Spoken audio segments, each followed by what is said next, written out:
There exists a group of people, bearing black blades, studying forbidden arts, born to delve into ancient tombs across the land. There exists a group of people, fighting ceaselessly, bleeding until dry, dying only to protect the National Museum. They shield humanity from the darkest places. They preserve the highest glory for their nation, standing tall behind 10,000 leagues. They share a common name, the Qilin. People prefer to call them by a more intimate title, the Guardians of China.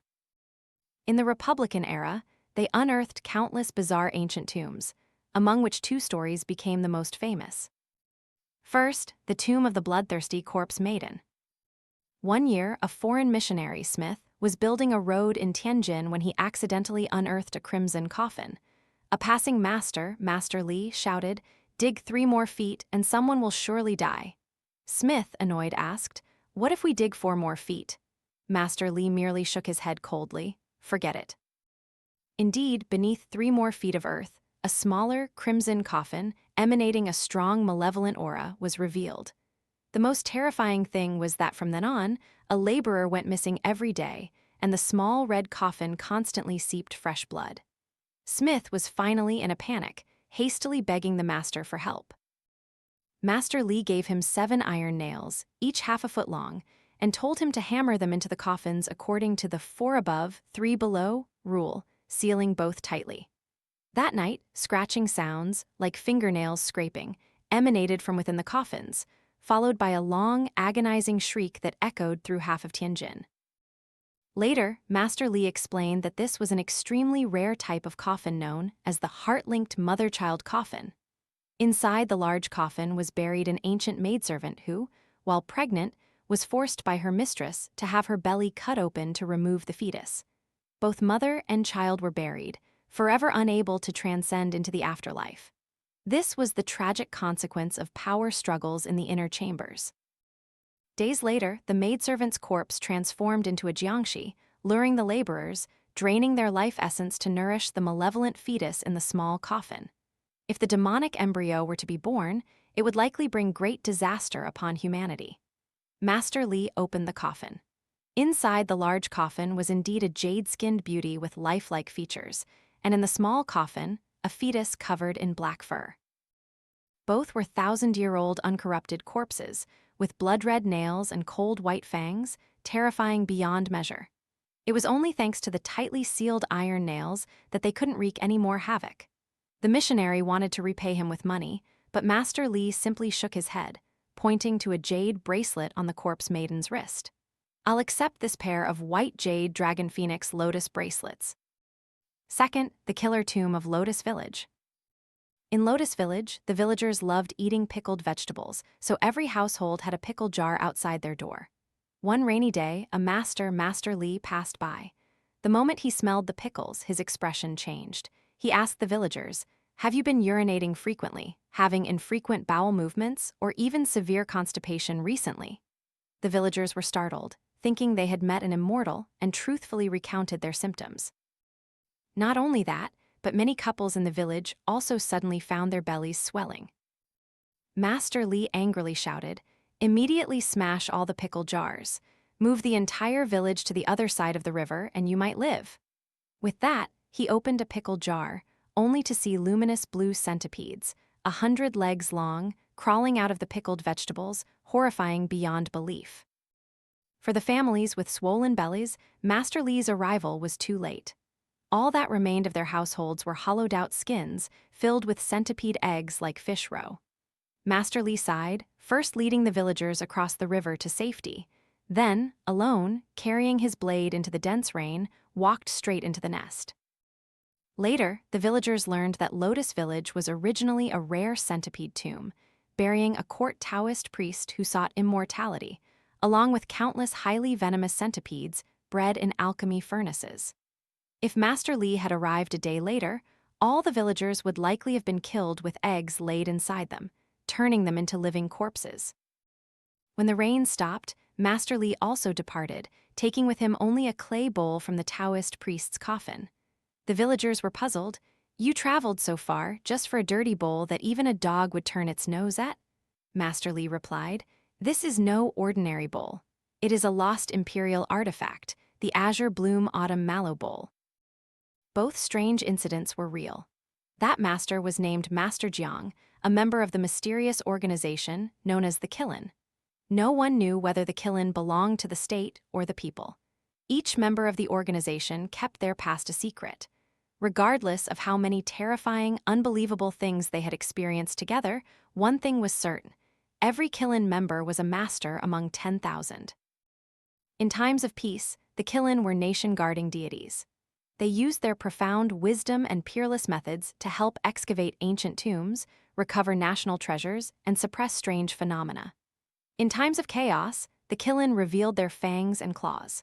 Whether it was foreign smugglers of national treasures or ruthless grave robbers, once they encountered the Qilin, nightmares would haunt them for life. Thus, a saying circulated among grave robbers: better to provoke King Yama than to cross a Qilin black blade.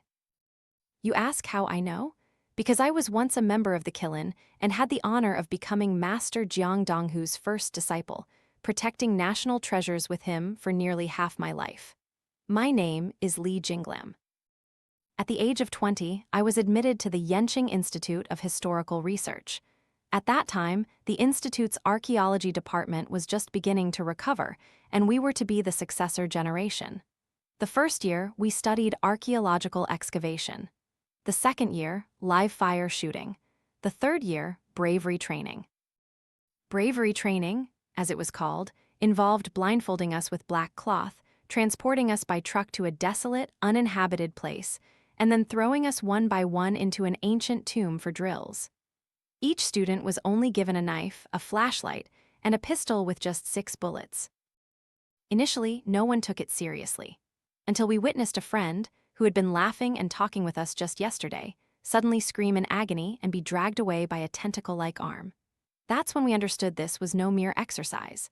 That person was pulled through a stone door at the very end of the darkness, forced to die a living death. The gap in the door was only about 40 centimeters wide.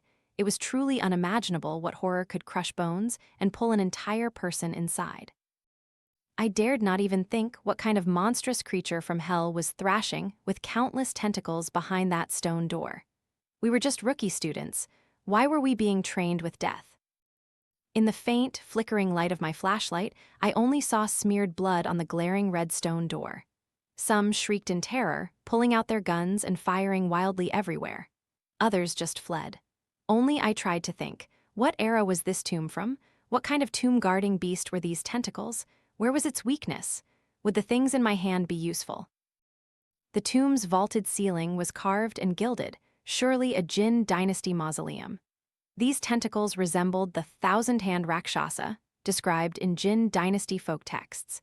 It was originally a plant that could coil and kill living beings, but its weakness was light. Looking at the flashlights scattered across the ground, a plan suddenly sparked in my mind. Out of 15 students, 1 died, 13 escaped, and only I gritted my teeth and fought the thousand-hand Rakshasa to the end. Though covered in injuries, I eventually managed to crawl out of the ancient tomb. Outside, I saw a fully armed team of archaeological experts waiting for rescue. That's when I learned that Tomb 1102 was originally just an assessment exercise. During its initial excavation, all dangers had been cleared, so it was used as a training ground for new recruits. Who knew we would encounter the thousand-hand Rakshasa waking up? Thus, the usual bravery training transformed into a hellish nightmare. At that time, I was too exhausted to curse, for the sheer terror brought by the thousand-hand Rakshasa made me not even dare to remember it. I collapsed into the back of the truck and fell asleep. I vaguely heard the dean say in my sleep, "This kid has caught someone's eye. They'll be picking him up tomorrow." At the time, I didn't understand what that meant. Looking back, it was both the glory of my life and a nightmare that never ended. The next day, sure enough, an old man with a smiling face approached the dormitory building. He drove an old car with a sparse beard on his chin, a cigarette clamped between his fingers. "Are you Li Jinglam?" Seeing me nod, he took a gentle drag from his cigarette.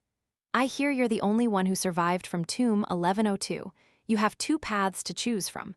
1, return to your dorm, forget everything that happened yesterday. In return, when you graduate, Dean Kai will give you a teaching position so you can live a peaceful life to the end. 2, join us, and you will see a more mysterious and true world. You will face more dangerous ancient tombs, more terrifying monsters, constantly brushing with death. Of course, you will also have the opportunity to witness national treasures you've never seen in your life. With that, he opened the car door, indicating for me to decide. "Can I ask one question?" I timidly spoke. "Who exactly are you people?" The old man hesitated for a few seconds, then smiled, revealing a strange, jet-black sword hilt at his hip. "Have you ever heard of the Qilin?" Qilin, hearing those two words, I couldn't help but take a sharp breath. If he had said he was a Japanese spy, I might have believed him. But he came from the most mysterious organization in the world, the Qilin. Among us students, a rumor always persisted. Why, after thousands of years of war and chaos across China, were countless national treasures still preserved intact to this day? It was because a group of mysterious people silently protected them.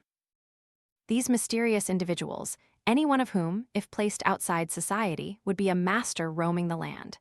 Some could move mountains and fill seas, others could locate dragon veins and pinpoint auspicious spots. Yet they chose to hide in the shadows, becoming Qilin guardians of the nation. Within the Qilin organization, members were usually called Silver Qilin. The elites were called Gold Qilin. And those exceptional individuals who could traverse the land freely, bearing the black blade at their hip as a symbol of glory, were known as Qilin Black Blades. Thinking this, I pinched my thigh hard. The unhealed wound stung, convincing me that this was not a dream. The Qilin truly existed, and the man before me was here to pick me up. I secretly glanced at the jet-black sword hilt at his hip. The blade was so dark it seemed to absorb all light, making it impossible to tell what metal it was made from. "You are a Qilin Black Blade?" I stammered. This time, the old man didn't answer, merely smiled and gestured for me to get in the car. From my eager eyes, he already had his answer. The car moved slowly through the crowded streets.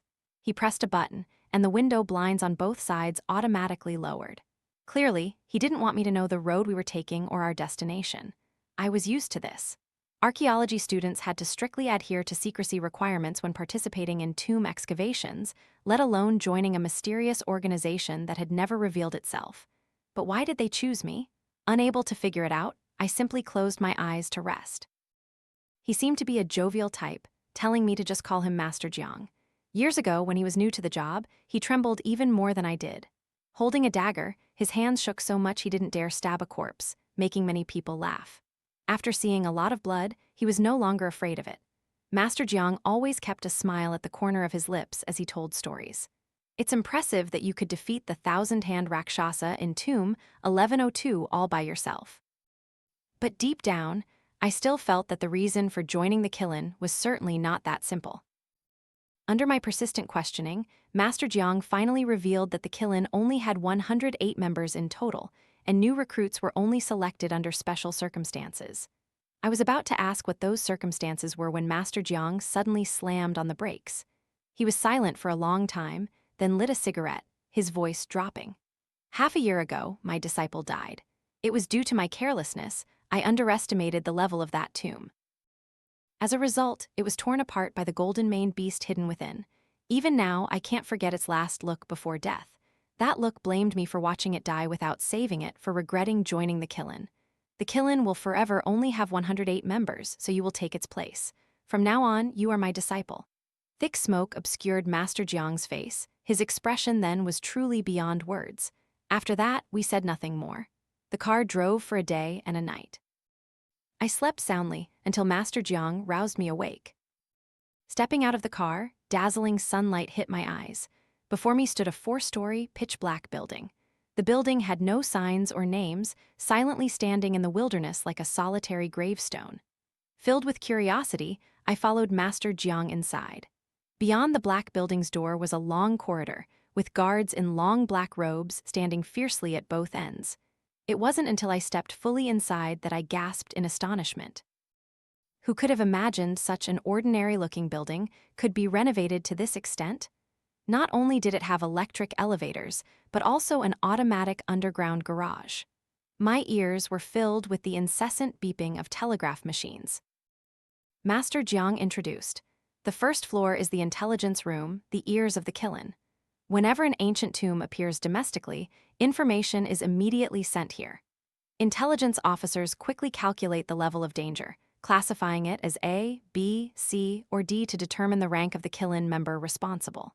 For S-level tombs, shrouded in deathly aura, with 9 parts death and 1 part life, a Qilin black blade must be deployed. Following his gesture, I saw many people. Some wearing headsets relaying telegraphs, some deciphering obscure codes, including a young girl with pigtails. We took the stairs to the 2nd floor. Master Jiang said this was the archives room, the brain of the Qilin. It was filled with rare ancient books, records of tomb knowledge, dragon-seeking arts, and countless secret files related to strange incidents the Qilin had handled. The 3rd floor was where members lived daily. He didn't tell me about the 4th floor, only saying it was an organizational secret. A new initiate like me wasn't qualified to step foot up there. Then he gave me a clean set of clothes, arranged a small room for me, told me to get used to the environment, and left. It was strange. From beginning to end, he never said what I was supposed to do here. In this building, everyone was busy with their work, treating me like air. I asked around for Master Jiang, but no one would speak up. 1 day, 2 days, 3 days, an entire week passed, and he remained missing. Bored to the extreme, I plunged myself into the archives room on the 2nd floor, flipping through the top secret files he had mentioned, day and night. Fortunately, the old librarian there, brought by Master Jiang, didn't stop me, only giving me a deep glance before returning to his newspaper. Thanks to this, I uncovered an earth-shattering secret. In 1921, there was heavy rain in Heilongjiang, and a 10-meter-long dragon-like creature became stranded on the shore, discovered by fishermen. The Qilin immediately sealed off the scene, released the flood dragon back into the sea, and in doing so, found a North Sea dragon pearl. In 1925, an unknown tomb was excavated in Yunzhou. The archaeological team, confident in their knowledge, ended up releasing a horde of bronze-armored jiangshi in Zishuangbana, resulting in the death of the entire team. Fortunately, the Qilin arrived in time, severing 9 earth acupoints to suppress the evil energy, thereby resealing the bronze-armored jiangshi. In 1930, a foreign grave robber named Antony killed the mausoleum guard, plundered a Qing dynasty imperial tomb, and intended to smuggle the treasures abroad. The very next day, his heart was mysteriously ripped out in his own home. On the wall was only a drawing of a black Qilin, while the stolen treasures reappeared intact in the Baping Museum. Such events, it turned out, were all the result of the Qilin's silent intervention. The files even indicated that several tombs were personally led by Master Jiang himself, because in the corner of each record, I clearly saw his name, Jiang Donghu. Time flew by. I was loosely confined in this black building for 2 weeks. During those 2 weeks, I didn't see Master Jiang, only repeating a cycle of eating, sleeping, and reading files day after day. The Qilin's treasury of knowledge had completely overthrown my worldview. So many things I once believed in now had living proof. At this moment, I finally understood how small I was in the universe and in history. The dragon-seeking arts, the tomb-descending techniques recorded in those solitary books, made me feel that my 3 years at the Archaeology Academy were truly wasted. Compared to the treasure trove here, the knowledge I had acquired was merely a drop in the ocean. Thus, I drifted through an entire month in a daze. That night, as I was reading in the dim yellow light of the archives room, holding a magnifying glass and studying a secret file about Princess Xinping's tomb, a grim face suddenly pressed close to my ear.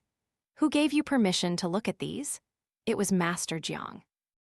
I searched everywhere for you and no one else paid me any mind," I quickly stammered, shoving the file back, my heart unclear whether it was excitement or shame.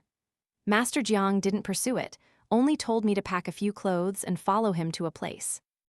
Finally, I have something to do. I hurried back to my room, quickly grabbing my belongings, my heart joyful like a skylark just freed from its cage. "Little one, don't celebrate too soon."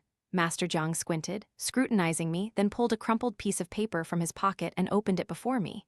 The paper had no sender, no instructions, just a single line, "Tipsy Water Village, Great Omen." The handwriting was extremely scrawled, as if written in a life-or-death moment. But it was the note on the back, added by the intelligence officer, that sent shivers down my spine, my vision blurred, and I nearly collapsed. Because it was a giant, blood-red symbol. I was just a rookie, not even officially a Qilin member yet. And I was already being assigned an S-level mission.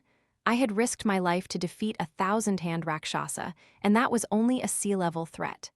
Now they were throwing me straight into an S-level mission. Wasn't that clearly a death sentence? Thinking this, I stopped dead in my tracks and grumbled. Honestly, you've taken quite a few disciples, haven't you? And then you trick them into sacrificing their lives like this. Master Jiang wasn't angry at all. He just glanced at the Swiss watch on his wrist. Time is short. I'll explain on the way. And so, Master Jiang pulled me onto the train. Perhaps deep down, I still believed this old man who always smiled wouldn't harm me. Our destination was Tipsy Water Village, a village hidden deep in the mountains of western Fujian. But ever since the strange occurrences began, this village was no longer peaceful. After speaking, Master Jiang took a stack of documents from his bag, handed them to me, and told me to offer my thoughts. It turned out he knew all along about me secretly reading the files in the Black Building. Now, he was giving me the documents simply to test my learning ability. Because the Qilin absolutely did not keep useless people. The long whistle of the steam train pierced the air. I quickly began to flip through the case files from beginning to end. Everything began a month ago. That day, the villagers of Tipsy Water were plowing their fields when the sky suddenly turned dark and rain poured down. Western Fujian was already prone to rain, but this storm lasted 7 days and 7 nights, eventually leading to mudslides from the mountains. The strange thing was that the mudslide wasn't the usual yellow-brown earth color, but crimson, like blood. From a distance, it looked exactly like streams of blood tears gushing forth. Crops were washed away, and the land turned into blood ponds. The villagers cried out to the heavens and earth in vain, having no choice but to flee home for safety.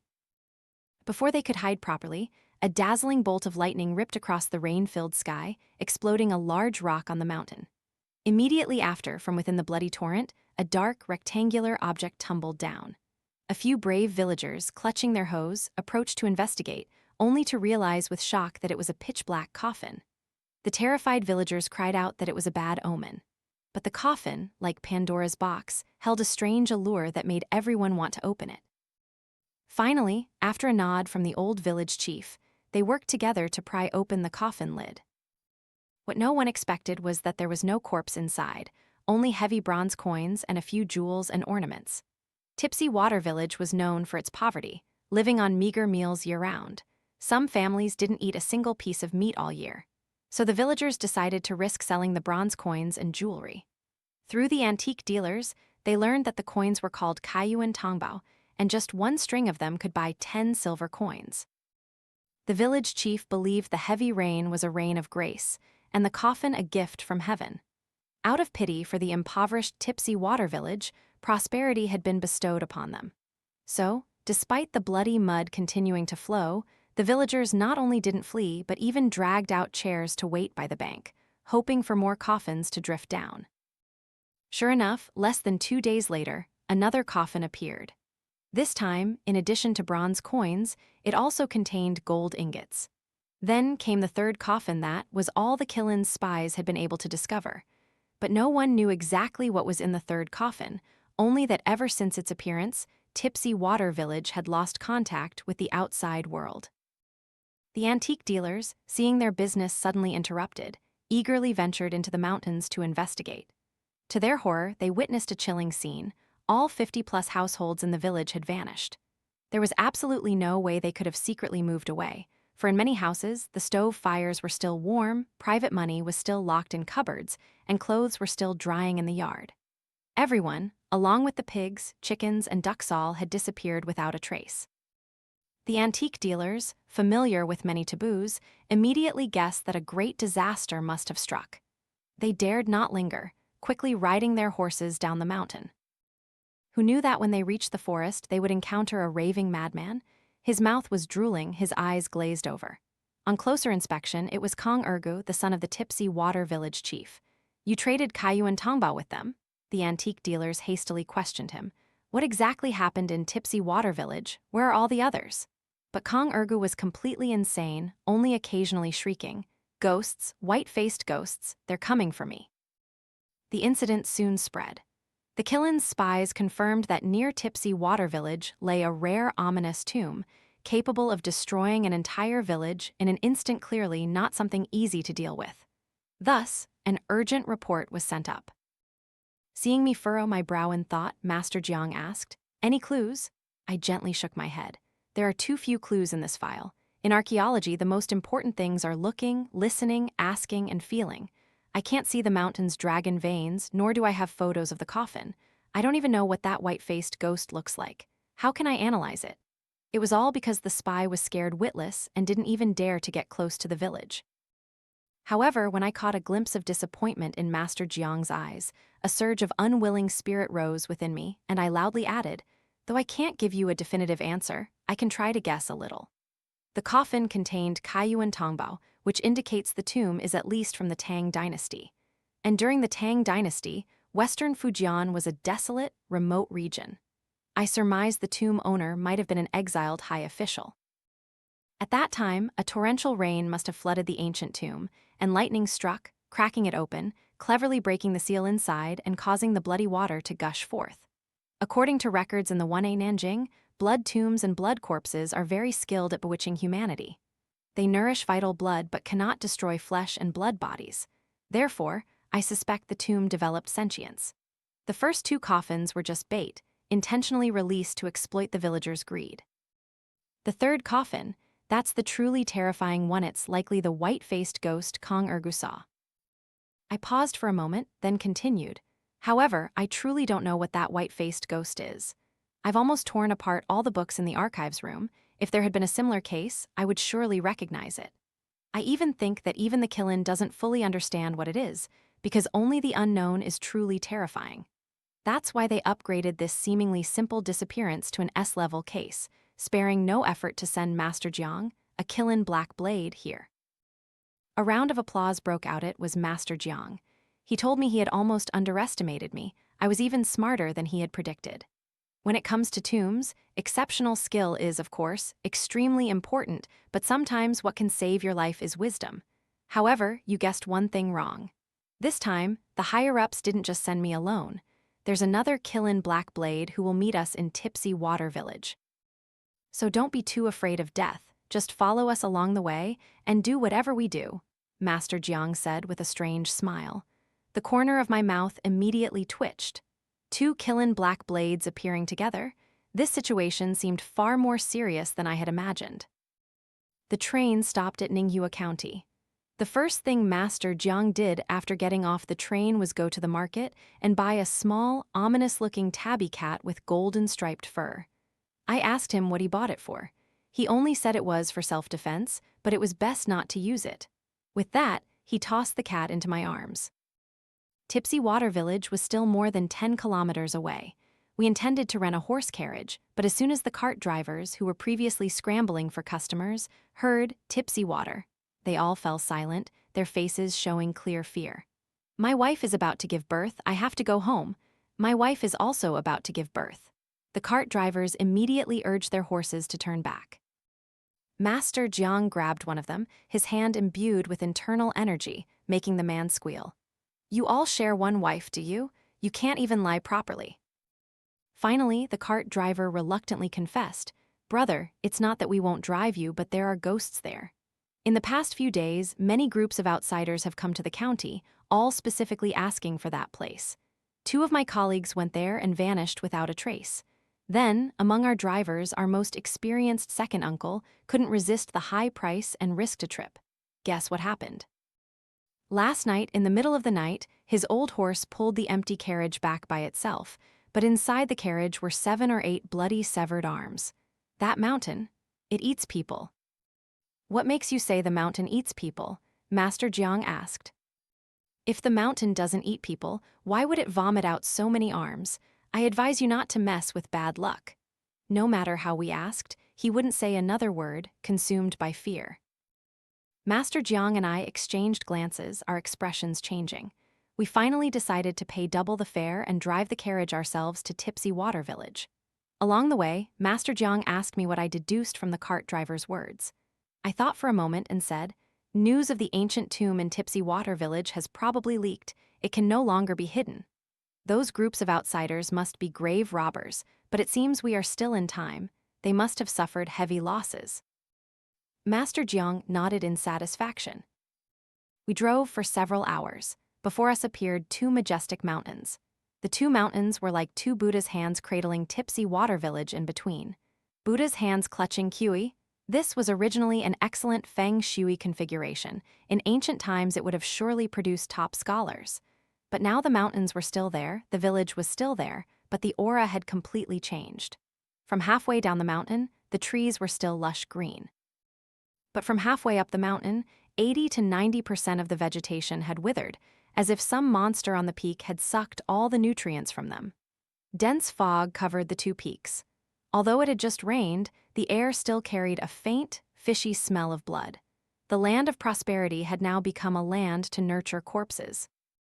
"Let's go," Master Jiang ordered. I immediately followed him up the mountain. We didn't just wander, we followed the smell of blood. Very quickly, we found a small cave halfway up the mountain. The cave was like the mouth of a giant demon, swallowing all the surrounding light. I shone my flashlight in but couldn't see anything inside. My heart couldn't help but tremble. From within the cave echoed cackling laughter. The laughter sounded as if intentionally torn from a throat, yet also like fingernails scraping glass. Hearing it once sent shivers down my spine. "What do we do?" I turned to Master Jiang for help. He pointed into the cave, gesturing for me to enter. I reluctantly drew my dagger, switched on my flashlight, and crawled in. It felt like I was a child again, walking alone at night. The cave was filled with broken bricks, surely once the dwelling of a mountain guard, but abandoned since the massacre in Tipsy Water Village. But whose laughter was echoing from deep inside the cave? As I pondered, a sight suddenly appeared before my eyes that made me jump. Both sides of the cave walls were covered with crimson faces painted in blood. Some laughed, some cried, some screamed with wide-open mouths. The drawings were clumsy, like those of a 3-year-old child. Yet I understood that they evoked a deep, primal fear. It was as if those faces were coming alive right before me, transforming into the wronged souls of Tipsy Water villagers, calling in my ear, "Help me, help me." At the same time, heh heh heh, the bizarre laughter echoed again. I took a deep breath, swept my flashlight around, searching, when suddenly a pale white face appeared right before my eyes. It was a man crawling on all fours, his back bent to the ground, vaguely resembling a 4-legged snake. He just stared at me and laughed, his hidden white teeth opening and closing, emitting the laughter. "Who are you looking for?" At that moment, I felt as if 2 of my 3 souls were about to escape. Fortunately, Master Jiang, who was always right behind me, immediately kicked the man away. Only then did I realize it was Kong Ergu, the village chief's son, and the only survivor of Tipsy Water Village. Looking at the whip marks on his face, along with the ropes still tightly binding his legs, I could guess that he must have been cruelly tortured by the grave robbers on the mountain. Perhaps the grave robbers' efforts were in vain, for the man before me had truly gone mad, his eyes empty, responding to all questions only with a strange, eerie laugh. It wasn't until Master Jiang took a white pill from his pocket and told me to put it in Kong Ergu's mouth that he stopped his gibberish. The medicine had a strong sedative effect, but it wouldn't last long, so Master Jiang immediately questioned him urgently. "Are the faces on the cave walls drawn by you?" "Heh, yes, I drew them," Kong Ergu replied. "Where are the villagers? Why are you the only one left?" "All dead, my father, third aunt, little Hua, all dead. So much blood. White face, don't catch me." Kong Ergu trembled, scurrying into a corner of the cave, shaking as if trying to hide, but Master Jiang dragged him out. "Last question, you saw the white-faced ghost, didn't you? Tell me what it looked like." No, don't tell. This question seemed to be beyond his endurance. Kong Ergu again burst into a chilling, ha laugh. Even if Master Jiang forced another pill into him, it would have no effect. "What do we do now?" I asked. "It seems we only have one last option," Master Jiang sighed, instructing me to hold Kong Ergu tightly. Immediately after, the scene that unfolded made the image of the Qilin black blade in my heart even more mysterious and unpredictable. Master Jiang pulled 2 silver needles, as thin as hair and as long as a middle finger, from his wallet. He moved incredibly fast. In a flash, both needles were deeply embedded in the back of Kong Ergu's neck. Master Jiang's fingertips subtly twisted, and a faint wisp of white smoke rose between his fingers, his complexion alternating between red and green, just like a martial arts master transmitting internal energy. Kong Ergu's glazed eyes, in that instant, suddenly regained their focus, as if a lost soul had been called back. Master Jiang quickly spread out a white piece of paper, placed a steel pen in Kong Ergu's hand, and urged him, "Quickly, draw the white face you saw." It actually worked. Kong Ergu nodded, but instead of using the pen, as if by habit when drawing on the cave walls, he bit his finger, using his own blood to draw. As he drew, he giggled, "Ha ha, white face, white face." In that moment, every second felt heavy and long. When he finally collapsed with a thud, unconscious, Master Jiang pulled out the needles, drenched in sweat, panting as if he had just escaped a great battle. My hand trembling, I picked up the paper, still smelling faintly of blood. A mere glance felt like being thrown into an ice cellar in the bitter winter. What exactly had Kong Ergu drawn? On the white paper appeared a triangular face with sharp angles. The face had no eyes, no nose, only a single blood-red mouth, exactly like the paper faces used in ghost-worshipping rituals. But strangely, though it clearly had no eyes, I could still feel countless malicious and hateful gazes from the drawing piercing straight into my heart. I quickly called Master Jiang to look. His expression also became incredibly grim. He needed to go outside to rest and recover some vital energy. I carefully asked, "Is that thing really so powerful?" Master Jiang nodded, then pulled out an exquisite silver pistol from his chest and fired a brilliant red flare into the sky. "That's definitely a call for backup. We need Fourth Sister to gather here quickly. Otherwise, both of us might end up buried in this cursed place," Master Jiang said, taking a deep drag from his cigarette, exhaling a cloud of smoke, and then cursed under his breath. Through Master Jiang's curses, I learned that the white face was actually a rare, century-old blood fiend. When it first escaped the coffin, the blood fiend was just a flayed, bloody corpse with only simple attack and hunting movements, not particularly terrifying. But as it absorbed more fresh blood, it would gradually grow new skin and facial features. By then, its strength would surge. That's why the blood fiend initially didn't reveal its identity, instead exploiting the greed of the Tipsy Water villagers to lure them into prying open the coffins. One by one, every villager was drained of their blood to enhance its power. And now it had grown a mouth. If it grew a nose and eyes too, it would be just one final step from becoming a corpse king. I quickly asked Master Jiang, "Is the fourth sister you mentioned also a Qilin black blade?" Master Jiang nodded. "Yes, fourth sister's sword is the bane of this thing. As long as she arrives, we'll be 90% sure of success." A cat, just as Master Jiang and I were talking, a cat's cry echoed from within the cave. The cry was unusually fierce, like a warning to an enemy. I suddenly remembered the golden-striped cat I had released in the cave earlier. "Oh no, something's happened." Master Jiang's reaction was even faster than mine. He tossed his cigarette, taking 3 steps in 2, and lunged into the cave. By the time I awkwardly switched on my flashlight, I saw the cat I had carried up the mountain, its fur standing on end, its eyes wide as copper bells. It was snarling fiercely in a dark direction. In the direction the cat was growling, I horrifyingly discovered Kong Ergu hanging by a rope, his face purple, his tongue half protruding, yet his face was turned towards me, smiling. "How can this be?" I asked Master Jiang with a trembling voice. "How could a madman commit suicide right before our eyes, 2 living people? Besides, we've been right nearby all this time. Any movement would surely have been noticed." "That thing just arrived," Master Jiang said gravely as he examined the body. "Kong Ergu was enchanted by it and committed suicide. It's just that its speed was too fast, so fast we didn't even notice. Only this little cat saw it." With that, he pointed at the golden-striped cat, still baring its fangs and growling. I immediately understood. So he bought it and made me carry it all this way for its warning function. Master Jiang nodded, slowly explaining, "Cats and tigers are close relatives. They are natural predators. In addition, their senses of smell and sight are tens of thousands of times stronger than humans. No matter how fast the blood fiend is, in the cat's eyes, it's still just a stranger invading its territory." I wondered, if that's the case, why could it kill Kong Ergu without taking care of us too? Master Jiang gently tapped my head, mocking, because it's intelligent. It knows we're not so easy to deal with. Have you ever played cat and mouse? That single sentence made my face turn pale. So, the Blood Fiend intended to play with us until we died. It wouldn't let anyone leave the mountain alive. Master Jiang's expression grew heavy. Let's go, we need to quickly find its lair. The Blood Fiend has only just taken form. Every night it must return to the tomb to absorb the essence of moonlight. That is when it is weakest. With that, he stepped forward. I quickly clutched the cat and followed. This time, the plump cat seemed unusually endearing to me. Before long, we arrived at Tipsy Water Village.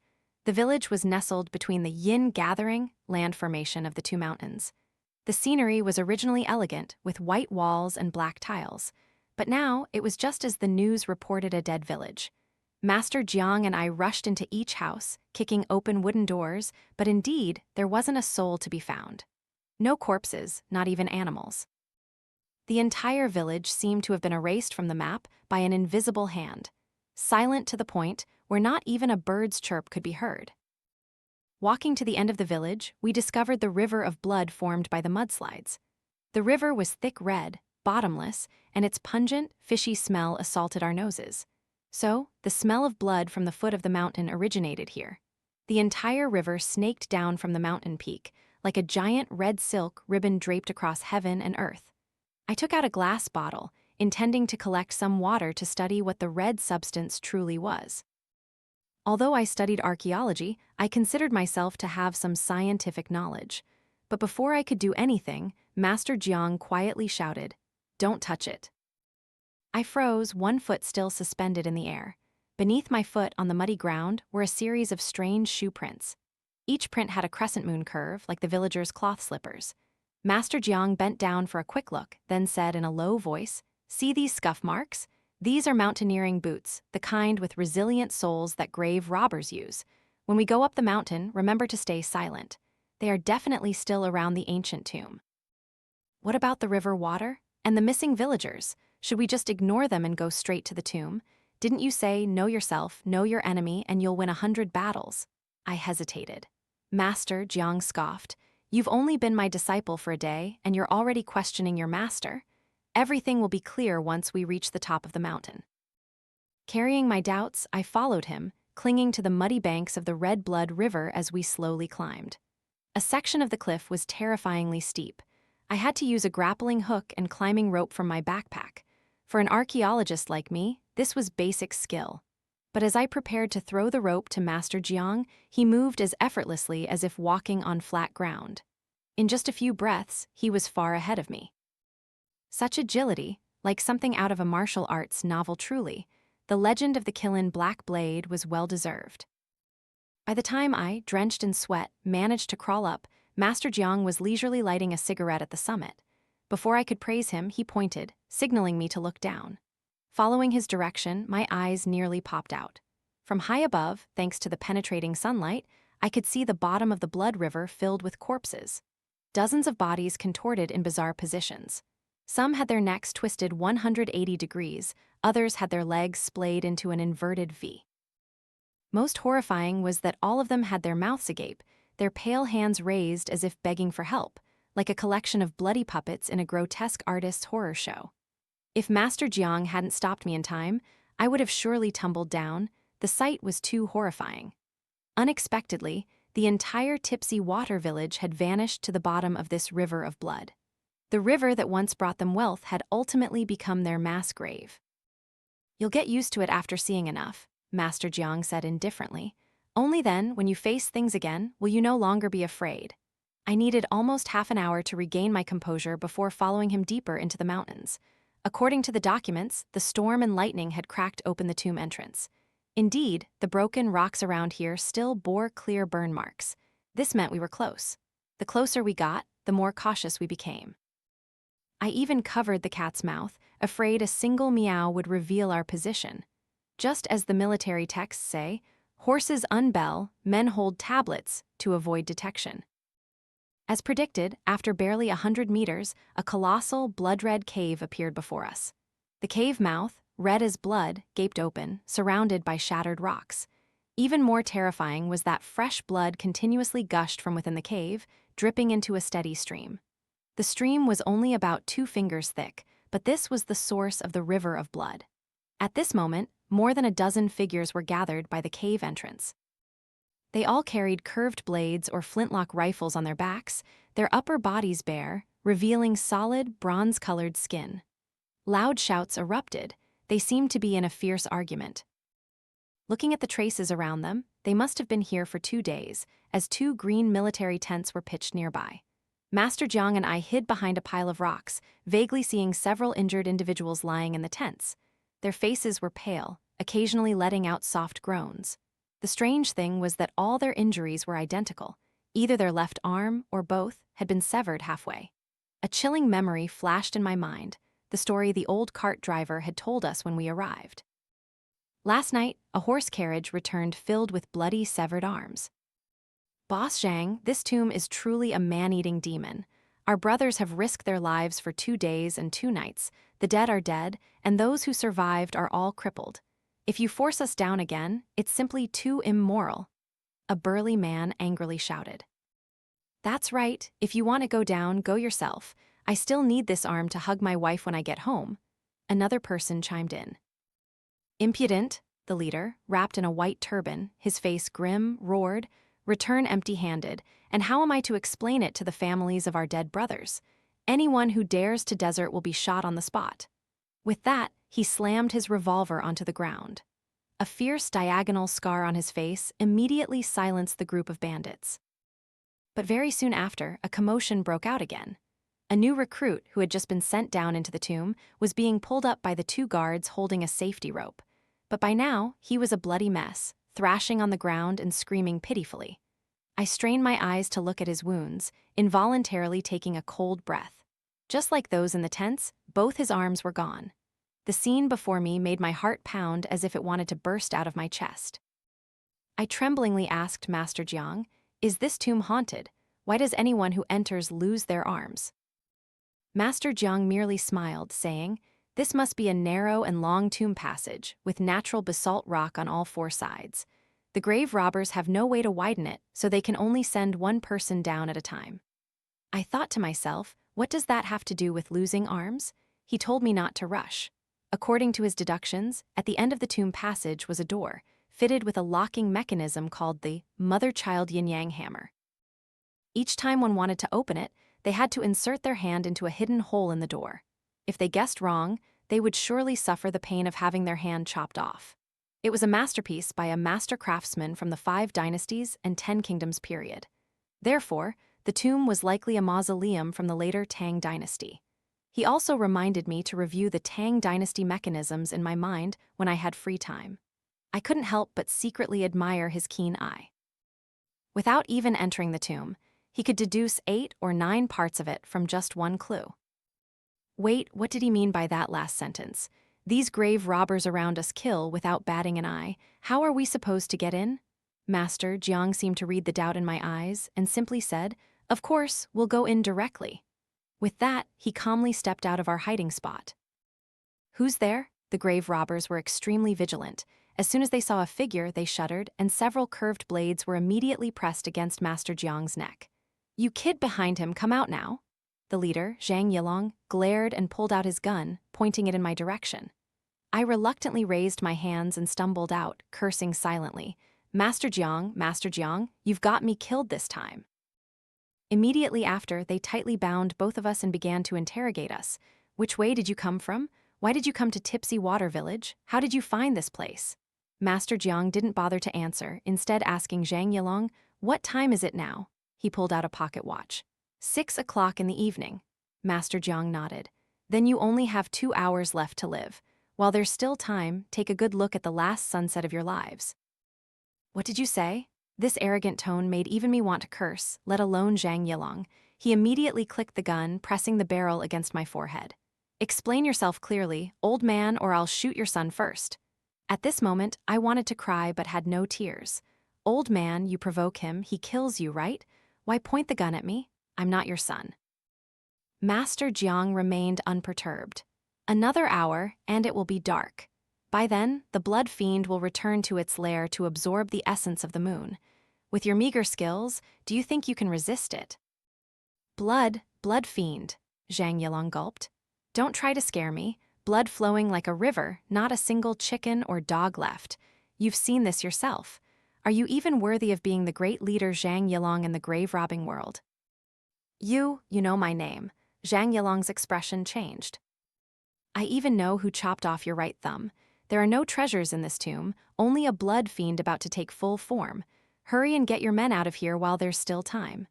As he spoke, Master Jiang drew a jet-black short sword from his hip. Zhang Yilong's eyes constricted violently. You're a Qilin black blade.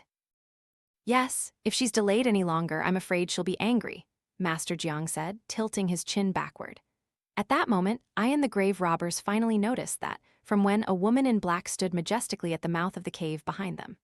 She clutched a long sword, her robes fluttering in the wind, as beautiful as an ink painting. Because she wore a black veil, I couldn't clearly see her face, only her sharp, cold eyes, like 10,000-year-old unmelting ice and snow. At her hip, she also wore a black short sword. Clearly, this was the other Qilin black blade sent to rendezvous with Master Jiang. It was unclear why, but upon seeing this woman in black, Zhang Yilong's reaction was even more fearful than encountering King Yama.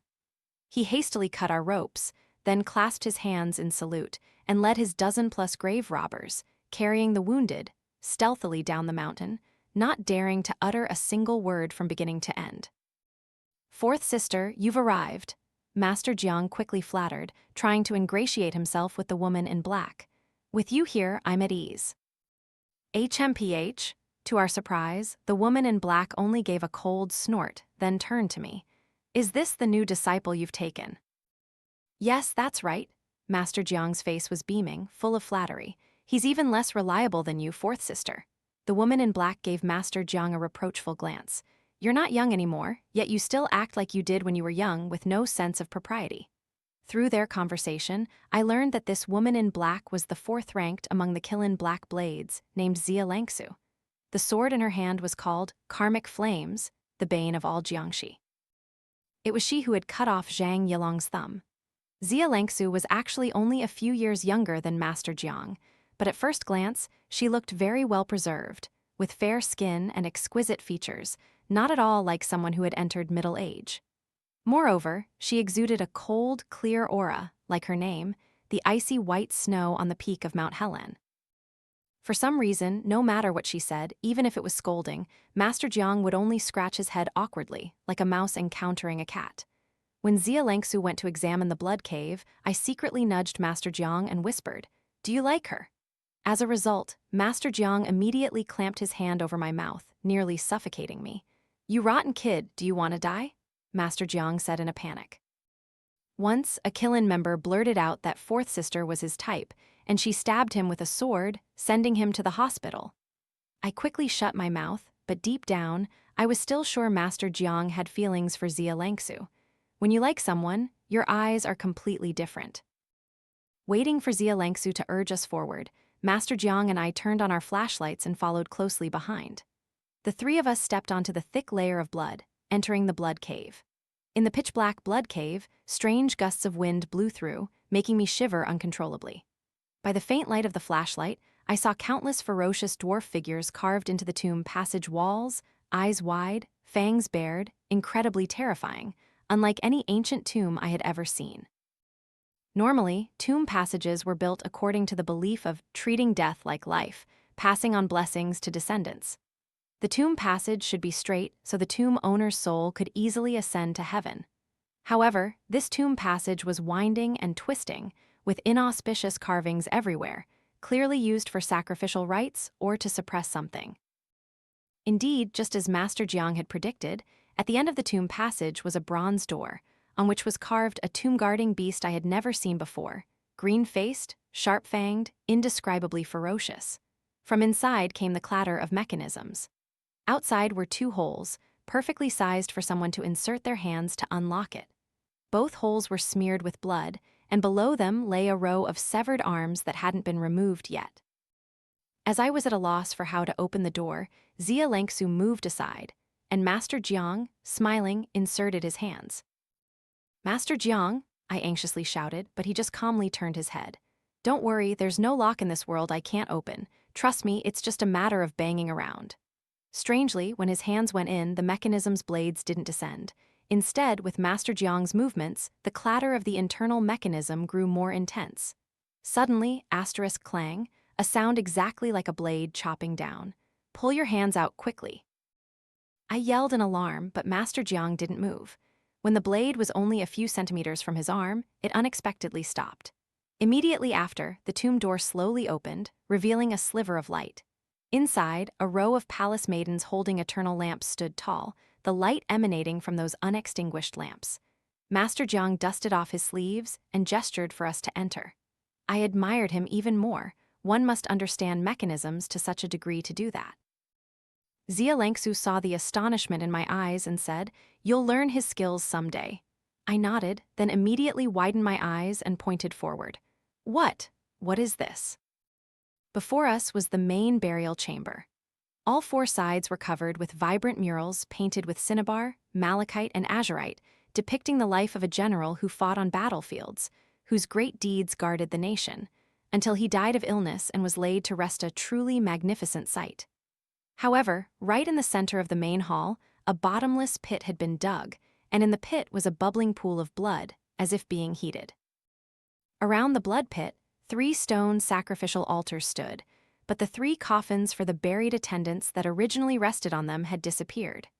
These must have been the 3 coffins washed down the mountain by the flood, 2 containing gold, silver, and jewels, and the last one imprisoning the Blood Fiend. Above the blood pit, a main coffin hung upside down. This coffin was unlike anything usually seen. It wasn't rectangular but diamond-shaped, suspended from the tomb ceiling by 3 copper chains as thick as an arm another type of seal. What had the tomb owner done to go from a glorious general to a criminal, unable to find peace even in death? The coffin hung precariously, as if about to fall at any moment, giving me an oppressive feeling that chilled me to the bone. "How long until 7 o'clock?" Xia Langsu asked, frowning. Master Jiang checked his watch. "Less than half an hour. Let's hide. First, we must deal with the Blood Fiend that's about to return, otherwise we won't be able to get anything from the tomb." With that said, Xia Langsu took the lead in setting up. Master Jiang left the tomb door slightly ajar, then pulled out a large bag of white glutinous rice and scattered it all over the floor. I knew it was glutinous rice, and at least 10 years old, the kind specifically used to suppress evil spirits, incredibly effective. Immediately after, Master Jiang and Xia Langsu exchanged glances, then both lightly leaped, their bodies as light as wind, onto the rafters on the tomb's ceiling, clearly setting a trap. I was stunned. They both have Qinggong, but how am I supposed to climb up there? Finally, Master Jiang signaled for me to hide behind a stone altar.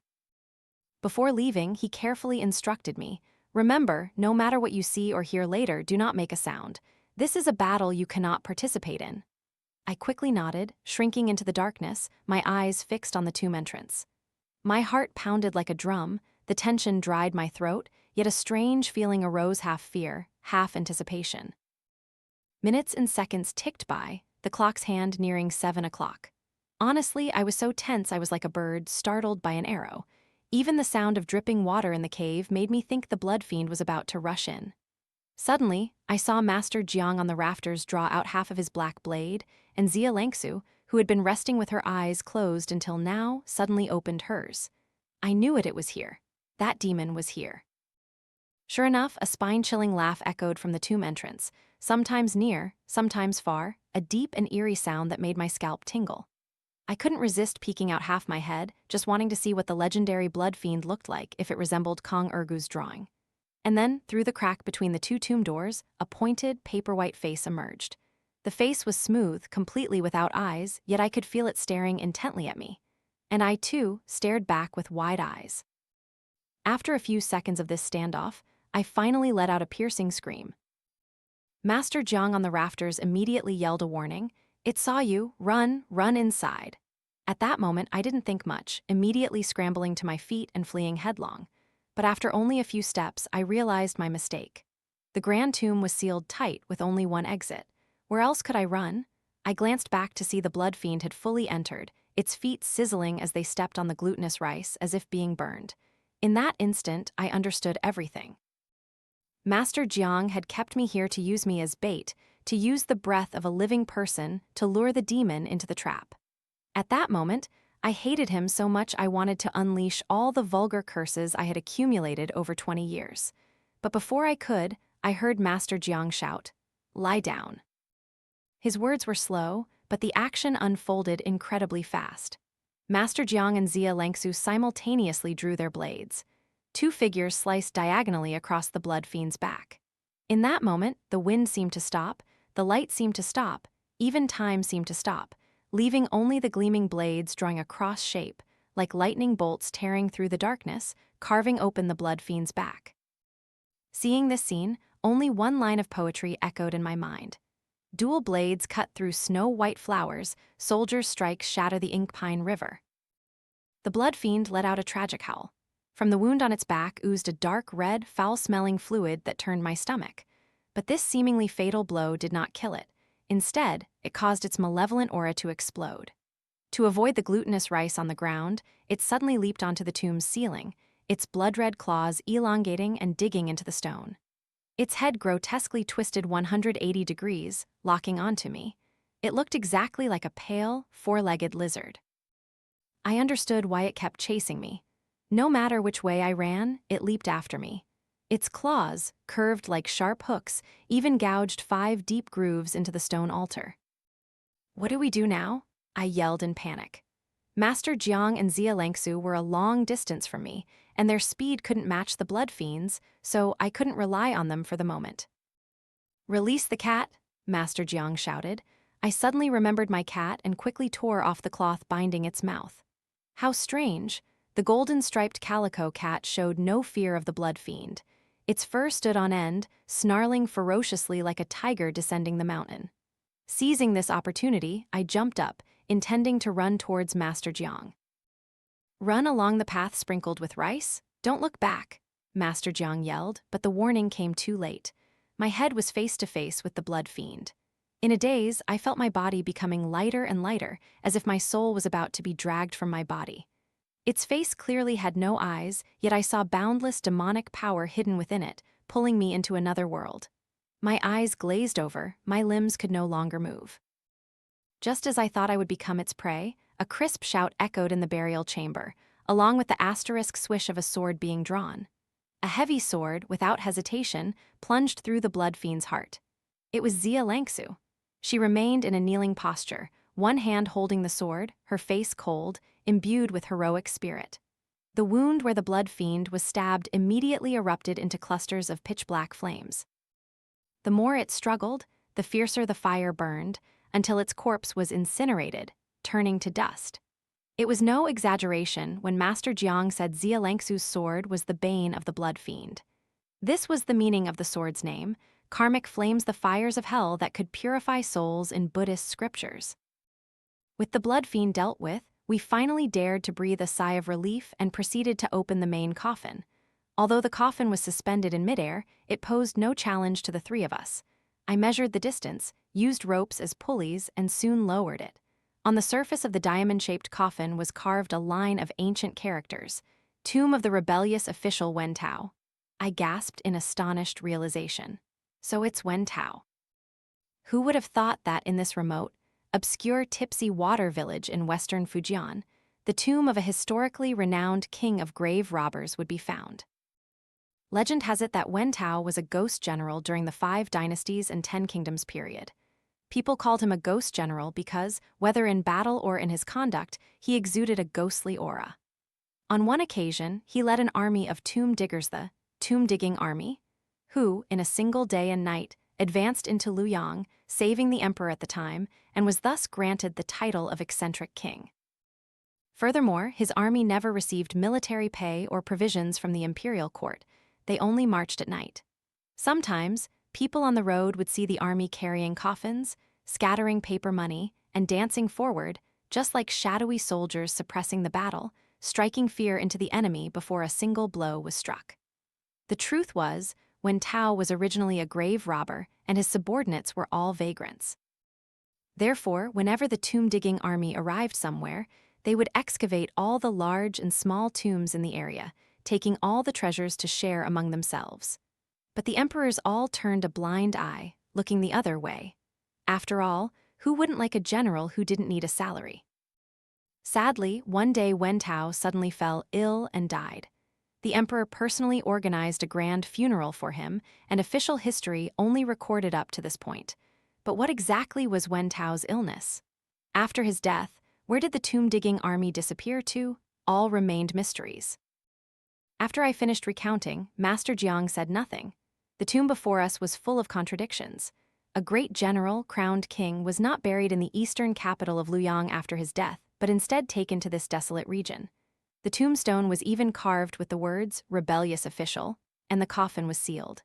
How deep could this grudge be? I had a strong hunch. As long as the coffin was opened, all these mysteries would be solved.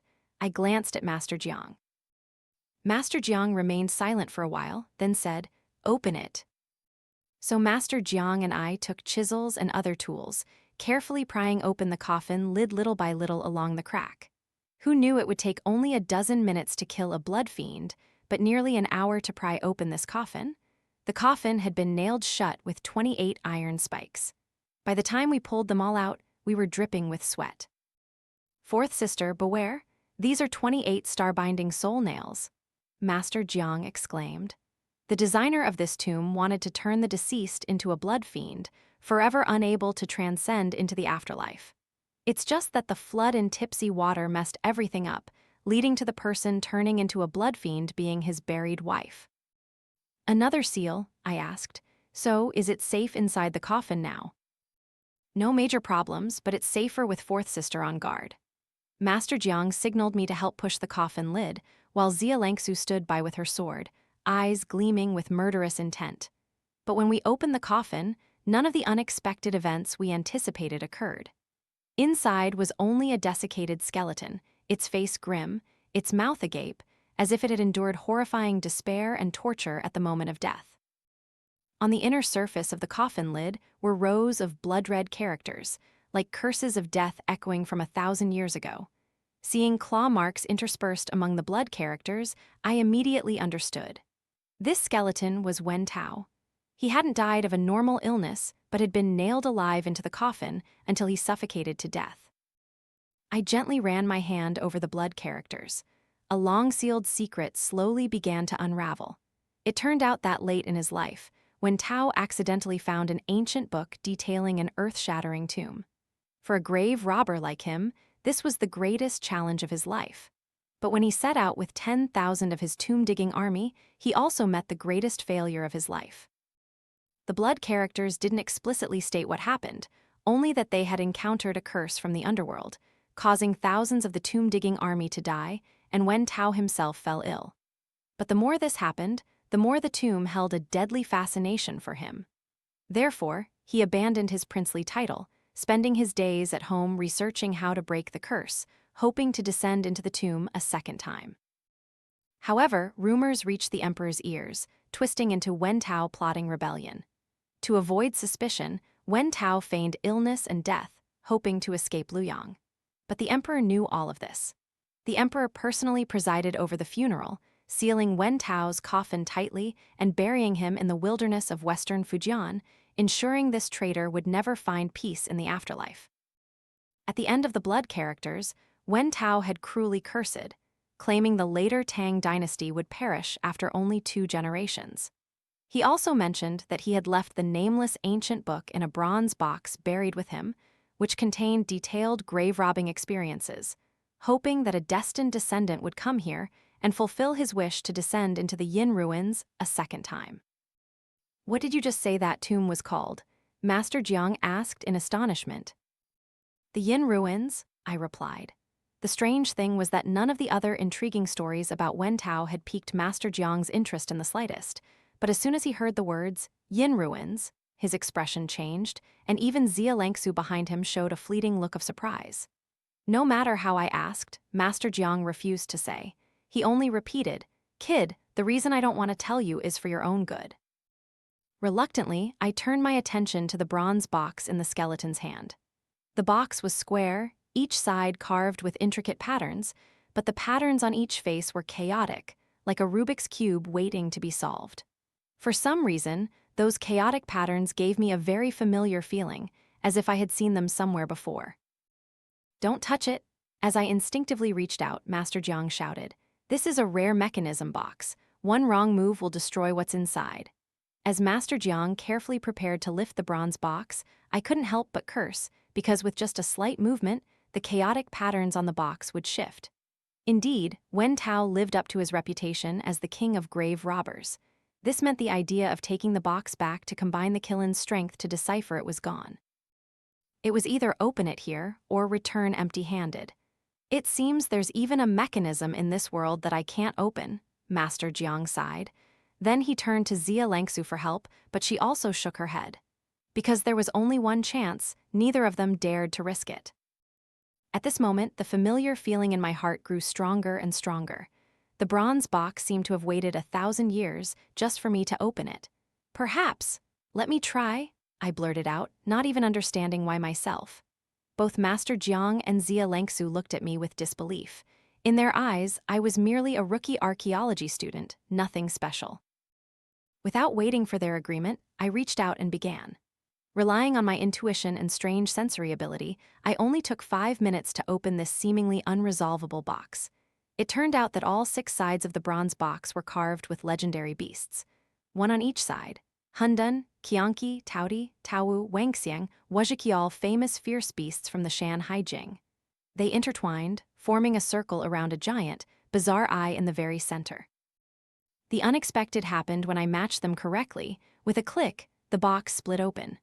A cloud of gray dust rose, revealing a thick stack of goatskin scrolls inside. "It actually opened. Kid, how did you do it?" Master Jiang looked at me as if I were a monster. I could only offer a wry smile. "If I told you the patterns on this box are exactly like the tattoo on my back, would you believe me?" To prove my words, I removed my shirt, revealing my sturdy back. On my back were the images of 6 ferocious beasts, especially the vivid eye in the center, which silenced the entire room, so quiet you could hear a pin drop. Before Master Jiang's barrage of questions, I sank into my memories. My hometown was a strange town outside the Zhang River.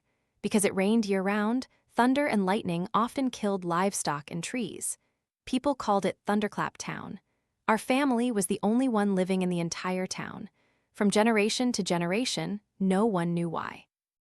In my memory, our family rarely left that place and always adhered to 3 strange rules. Every newborn child was tattooed with a mysterious image on their back: the 6 hidden beasts. Regardless of gender, upon reaching the age of 40, they had to enter the Ancestral Hall for the aged, living in seclusion from the world from then on, not even allowed to see their children. They were not allowed to marry outsiders, and besides schooling, they were not allowed to work far from home. These 3 rules were like 3 chains binding the Li family in Thunderclap Town. There were once young people who broke the rules and left their hometown to build a life outside. But before long, bad news spread one after another. No one lived past the age of 40. The old patriarch said it was punishment for daring to defy the rules. Only thunder and lightning could protect the Li family past the age of 40 calamity. From a young age, I loved reading and thought these were just superstitions. Until I personally saw my father, exactly at 40, being dragged by several strong young men into the Ancestral Hall, covered in blood. "Ziolim, Ziolim!" Their desperate cries were etched deep into my heart, making me hate Thunderclap Town to the bone. So one night, I ran away, wandering to Beiping to study, eventually passing the entrance exam for the Central Research Institute. "Did the people in Thunderclap Town ever tell you the meaning of that tattoo?" Master Jiang asked. "Never," I shook my head. He took a deep breath. "Now I will tell you. That is the emblem of Wen Tao's grave-robbing army. It is said that every time Wen Tao excavated a grand tomb, he would offer 6 live animals to appease the 6 tomb-guarding divine beasts. Those 6 divine beasts are Hundun, Qianqi, Taodi, Taowu, Wangxiang, and Wuzhiki. Thanks to their protection, Wen Tao gained divine power, allowing him to roam unhindered. I never dared to touch this box, because the odds of opening it were only 1 in 10,000, yet you opened it on your very first try. Clearly, you have a very strong connection to Wen Tao." Connection? I was bewildered. Zia Langsu suddenly interjected, her voice faint. What's your name? Li Jinglem, I answered immediately. After Wen Tao was crowned king, what surname was he given? Li, I blurted out unconsciously, then froze in stunned realization. Could the Li family in Thunderclap Town truly be descendants of the king of grave robbers, Wen Tao? Is that why they possess the mysterious emblem of the tomb-digging army? Seeing my slow realization, both Master Jiang and Zia Langsu smiled. Master Jiang patted my shoulder firmly. Kid, do you know how important this stack of goat skin is to the Qilin? This time, you've stumbled upon a treasure. His gaze swept over me from head to toe, clearly implying that I was the treasure. After that, he said nothing more, only instructed me to put on gloves and then open the goatskin scrolls in the box. What seemed like just a few sheets unfolded to 1 meter wide and 2 meters long, densely covered with tiny characters and drawings, the characters even smaller than ants. Master Jiang took a spray bottle from his backpack and sprayed a layer of strange solution onto the goatskin. Seeing my intention to ask, Zia Langsu explained, this solution creates an isolating membrane. Without treatment, if this goatskin scroll were taken out of the burial chamber and exposed to sunlight, it would turn to dust. Her voice, though cold, was very gentle, like a breeze rustling a delicate orchid. Master Jiang also carefully made 6 copies from the patterns on the bronze box before leading us out of the bloody burial chamber. When we left the mountain, it was already dawn. Looking at the mist hanging over the distant mountain range, I asked, "So, it's all over?" Master Jiang gave a mysterious smile. "Over? You've only just dreamed a dream." He said the Qilin would take care of the cleanup. The tomb would be sealed off, the corpses in the Blood River would be buried, Tipsy Water Village would be purged, and then new residents would move in. In the official records, nothing would have ever happened in Tipsy Water Village. That was the only explanation for the outside world. I took a deep breath. Though it seemed ludicrous, upon reflection, it was true that they died without leaving evidence. Zia Langsu escorted us all the way back to Beiping before boarding another train to leave. She had her own mission. Master Jiang kept tiptoeing, regretfully watching his 4th sister, which made me chuckle. Turns out, even this old man could be so endearing at times. But once we returned to the Qilin headquarters, he immediately became serious again. He whispered something to a middle-aged man with glasses. Immediately after, everyone on the first floor dropped what they were doing and focused on searching for clues. Telegraph machines incessantly beeped everywhere. I knew the Qilin's massive intelligence apparatus had been activated. Master Jiang, along with several experts, secluded themselves in a small room to study the goatskin scrolls he had brought back. I tried to enter several times but was stopped by the guards. I didn't have access to such high-level secrets. So I had nothing to do but read books or tease the golden-striped calico cat I had caught in the tomb. Its temperament was very fierce, and it loved gnawing on bones. I named it Dahu, Big Tiger. Master Jiang remained in the room for 3 days and 3 nights, not stepping out. Occasionally, he would hastily bring documents upstairs. The door would only open a small crack before slamming shut again. I still vaguely heard arguments at times, and sometimes objects being smashed inside. What exactly was written on that scroll that made them so distraught? On the morning of the 4th day, I was still sleeping in when someone patted my shoulder. Opening my eyes, I saw Master Jiang with dark circles under his eyes. He forced a smile and asked if I was hungry, what I wanted to eat. I casually said, "Do you have soy milk and fried dough sticks?" Less than 10 minutes later, he brought a plate of golden, crispy fried dough sticks and placed them right in front of me. Seeing this solicitous scene, I instinctively asked cautiously, "Master, what's wrong with you?" "No, you should call me your disciple's master," he corrected. I spat out a mouthful of soy milk, more than half of it splattering on Master Jiang's face. I thought to myself, has studying that scroll for too long damaged his brain? He was about to get angry, but in an instant he broke into a flattering smile. He wiped his face, then handed me a book, then brought food for the cat. At noon, he asked again what I wanted to eat. I gave him a sidelong glance. Mutton hot pot would be great. And sure enough, that afternoon, a steaming copper hot pot appeared, along with 2 boxes of thinly sliced mutton. He cut vegetables and spices, waiting for me to dip the meat. That evening, I tentatively added, "I haven't had Quanjued roasted duck in a long time." He just nodded, "All right." and soon after, he brought back a hot plate of duck from the dining hall. Thus, I experienced a strange day. The next morning, I decided to make it difficult for him. I fabricated, I want authentic Lanzhou beef noodles. The Qilin headquarters was in the desolate outskirts of Beiping, so this request seemed impossible. But Master Jiang just forced a smile and left. 4 hours later, he returned, drenched in sweat, placing a steaming bowl of beef noodles before me with rich broth and a crimson oil slick. Just the smell alone confirmed its authentic Lanzhou flavor. Later, I learned that the Qilin had mobilized its entire intelligence network, invited a Hui uncle from a small alley in Beiping, and even obtained the original recipe from Lanzhou itself to cook it. After eating, I patted my belly and raised my chin. All right, what do you really want? Master Jiang was still flustered, so I snapped. Don't hide it anymore, your fox's tail is showing. If you don't talk, I'm going to sleep. He could only give a wry smile. Perhaps.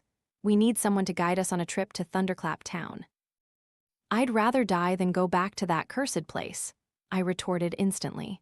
But seeing his serious expression, I asked, is it because of that scroll? Even you can't decipher it.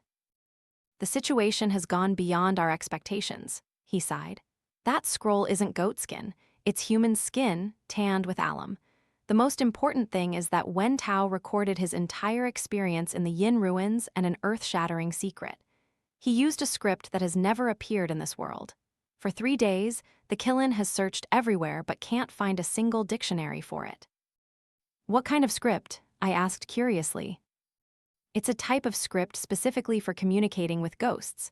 We call it the Extinction script. Thunderclap Town is our last hope. If you are truly a descendant of Wen Tao, someone in your hometown will surely understand this script. I nodded immediately. Okay, I can take you there, but you have to promise me 3 conditions. What conditions? As long as they don't violate the Qilin's principles, I agree to all of them. First, I raised a finger. From now on, don't hide anything from me. What do you mean? He feigned innocence. I pressed on. Tell me what the Yin Ruins really are and everything you know about my identity. Master Jiang quickly waved his hands. I'll tell you about that gradually on the way. My face turned cold. I'm not happy anymore, and when I'm not happy, my memory gets very bad. Thunderclap Town, where's Thunderclap Town? Have I ever been there? For the first time, Master Jiang showed clear helplessness. He looked at me with heavy eyes, silent for a full minute before saying, Do you really want to know? For a new person, the more you know, the closer you get to the underworld. I crossed my legs and shrugged. I like it that way. All right then, Master Jiang looked at his watch. Half an hour, meeting room on the 2nd floor. With that, he left, intentionally slamming the door shut with a heavy bang. Watching his retreating back, I could only sigh. Even if he didn't ask, I would still go to Thunderclap Town, because I have a strong premonition that I might uncover the secret of my own identity. But at the same time, a sense of foreboding rose in my heart. Thunderclap Town was waiting for us with an enormous conspiracy. This trip, I'm afraid, it would be hard to return alive. Therefore, when I went, I absolutely had to understand everything. Half an hour passed quickly. I hurried to the meeting room on the 2nd floor. The meeting room was quite spacious, with a long red pear wood table in the center. Behind each seat was mounted the image of a black Qilin with 4 claws. Master Jiang was already seated in a corner of the table, his face as heavy as lead. Besides him, there was a middle-aged man with slicked-back hair and a serious expression. Seeing me arrive, he pushed a piece of paper in front of me, asking me to sign. Glancing at it, I saw that it contained confidentiality clauses, stating that I must not disclose anything to parents, children, or even blood brothers in essence. I had to bury this secret deep in my heart. Normally, we'd have to wait longer, but to cater to you, we can only let you join early, Master Jiang sighed, intending to light a cigarette, but the middle-aged man stopped him. He immediately extinguished his lighter and put it away obediently. Only then did I understand. This was the mandatory procedure to become a Qilin member. Only upon official induction could they reveal the highest secrets to me. The last step was to take the oath. My young voice echoed in the large room. I swear to willingly join the Qilin and will use my unique methods to protect the national treasures. Even if surrounded, even if my blood runs to the last drop, China in my heart will always be above all else. Frankly, at that moment, I didn't feel anything special.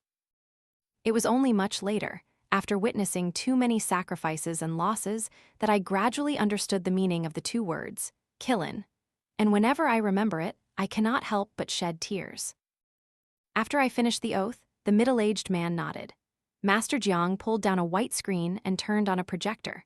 A blurry photo appeared on the screen. The photo was taken hastily from high above. I only saw undulating hills and square earth pits. Strangely, the more closely I looked, the more those features seemed to coalesce into a gigantic face on all four sides. That face was tens of thousands of square meters wide. Its two eyes were two deep black holes, and its mouth was exactly like an ancient character for gate, a colossal mouth seemingly wanting to swallow all living beings around it into the abyss.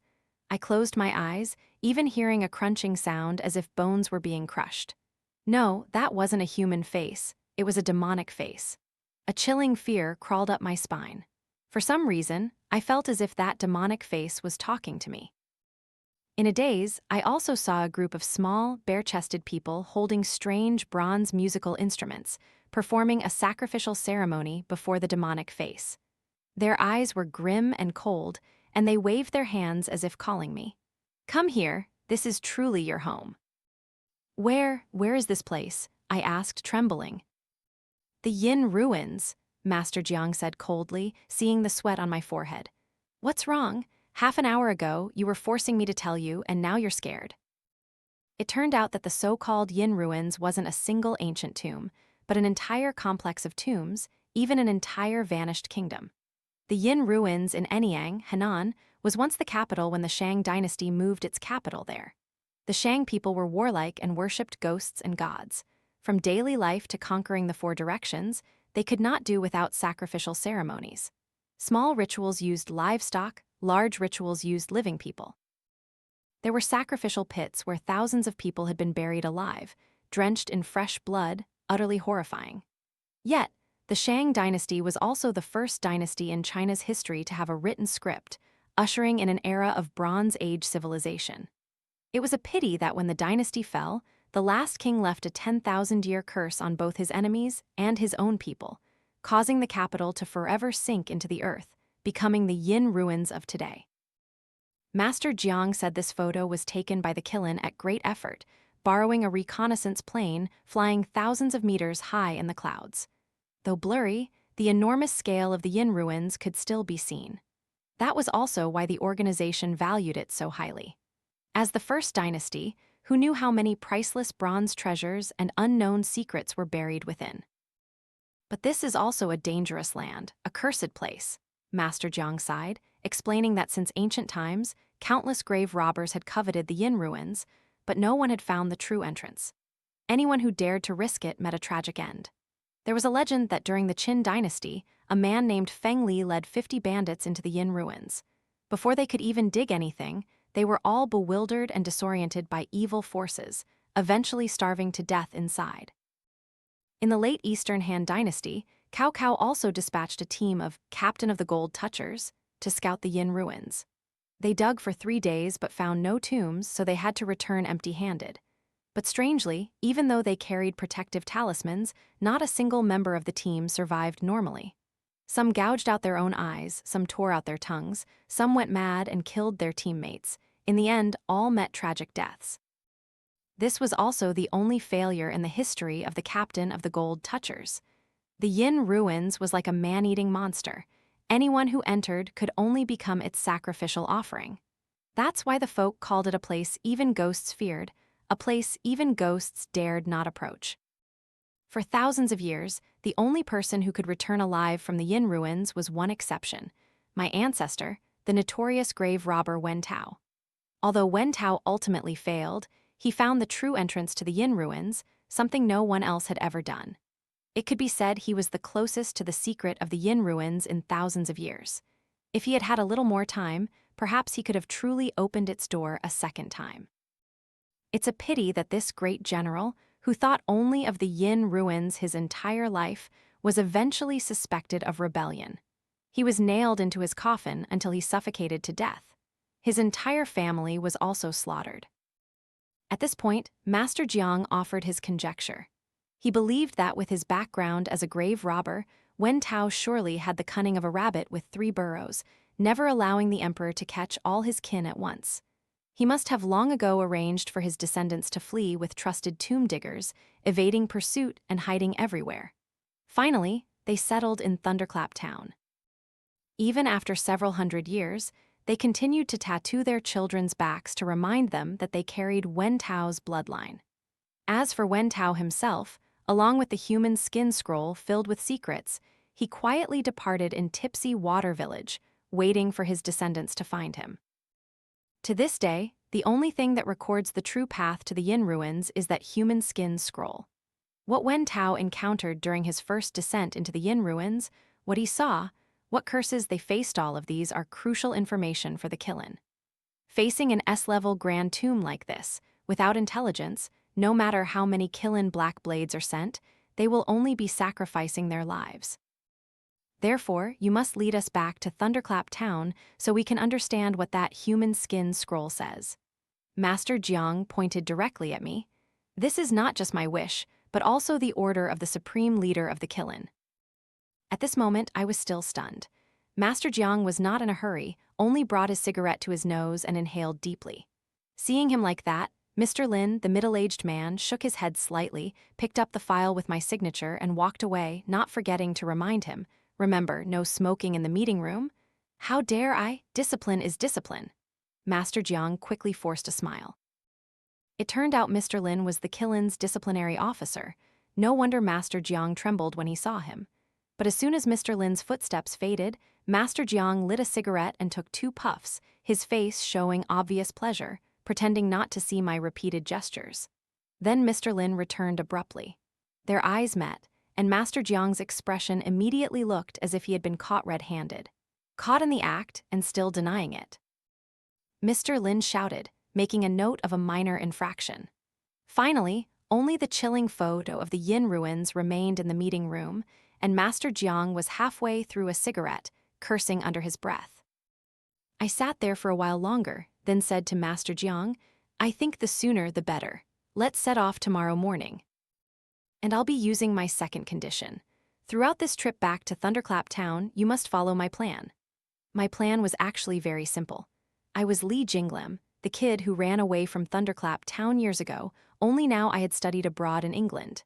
Having finished my studies, I was now returning, missing my hometown, and so I brought my butler, Master Jiang, back to Thunderclap Town to visit relatives. This identity was the most suitable because, in my memory, Thunderclap Town was very unwelcoming to outsiders. Master Jiang praised my intelligence, immediately agreeing, and drove out to the street to buy clothes. I stayed home, practicing a few Western phrases, deliberately acting like a half-Chinese, half-Western persona style popular in Republican-era society.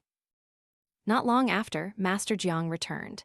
He bought me a gray striped suit, complete with a dazzling red tie. I wore a student uniform for studying abroad, adding a pair of gold-rimmed glasses.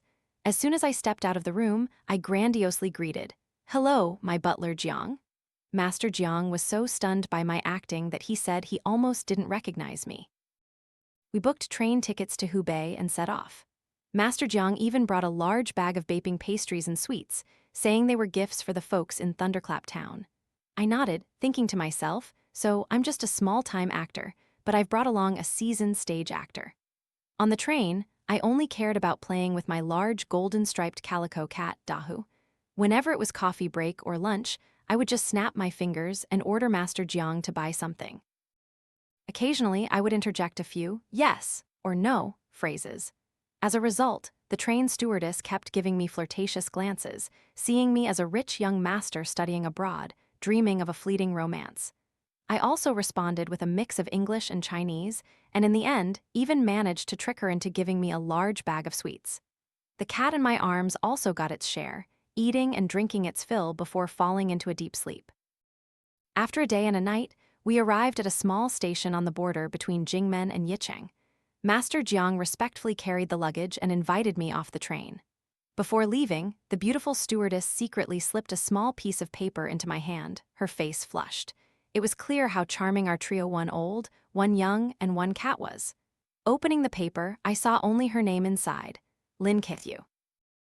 It was a pity that this place was as desolate as I remembered. The tiny station had not a soul in sight, let alone rickshaws. We had no choice but to walk. Initially, Master Jiang was patient, but after a few hours he began to grumble, alternately urging me on and complaining. Aren't you a master? Are masters also afraid of getting tired? Nonsense, you're not carrying the suitcase. I'm so hungry my stomach's stuck to my back, Master Jiang grumbled loudly. Keep it dignified. What kind of butler talks to his young master like that? I deliberately teased him, then pulled out a candy from my pocket and popped it into my mouth. At this moment, the cat in my arms was also so hungry its eyes gleamed, growling continuously to express its dissatisfaction. Li Jinglem, you're not leading us astray, are you? Seeing only vast wilderness around us, even Master Jiang finally began to despair. I told Master Jiang to rest assured, even if this road turns to ashes, I'll still remember it clearly. When I was little, I swam across this Zhang River and limped step by step to escape from here. Every tree, every blade of grass on this path is deeply etched in my memory. Because sometimes in my dreams, I still run, with the surging river before me and the villagers from town chasing me with torches behind me. Just then, the cat in my arms suddenly trembled, its fur stood on end, its ears perked up high.